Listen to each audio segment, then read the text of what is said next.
క్రిందటి నెల వికలాంగులకి, వితంతువులకి, వయోవృద్ధులకి చాలా ఇబ్బందులకు గురిచేసి సచివాలయం చుట్టూ 1-2 రోజులు తిప్పుతూ వాళ్ళ ప్రాణాలకి కోల్పోవడం కూడా జరిగింది. మా వికలాంగులు, వితంతువులు, వయోవృద్ధులకి ఇబ్బంది పెట్టడం సరికాదు. ఎండలు అవే తెచ్చుకున్నాం, బాగా ఇబ్బంది పడ్డాం. ఎప్పుడు మాదిగానే ఇంటి ఇళ్ళ కడిస్తేనే మేలు. అసలు బాగాలేను, నేను నడలేను, వాళ్ళు తెచ్చియాల్సిందే. ముసలి వాళ్ళంతా అంతే కదా, ఆడ నడుస్తారు. కుర్రోళ్ళు అయితే పోతారు. నేను ముందుగా నాకు నడుము నొప్పి నాకు 2 సార్లు పచ్చివాతం వచ్చింది, బయటికి రావడంలే. 3 మేము ఇద్దరు ముసలిమి, నేను బతుకుతాను.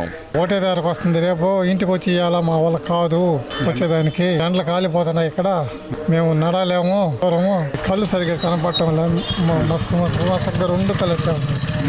6 గంటలకు సచివాలయంకి పోతే అక్కడ కోకను పెట్టారు, 10 గంటలకు వచ్చారు. ఆ నుంచి వచ్చేకి నాకు స్వతంత్రానికి వచ్చే కళ్ళు తిరిగిపోయినాయి, అలస్తా నడవలేను. నాకు ఇంటికి తెచ్చి ఇవ్వాల్సిందే పింఛన. మీరు దయచేసి అందరినీ ముసలిళ్ళని కనిపెట్టమని నేను ఇప్పుడు కొద్ది సమయంలో మిమ్మల్ని అడుగుతుండా. 7 ముద్ర వేస్తేనే ఆడ పింఛన్ ఇచ్చేది, ఎవరు తెచ్చిస్తారా?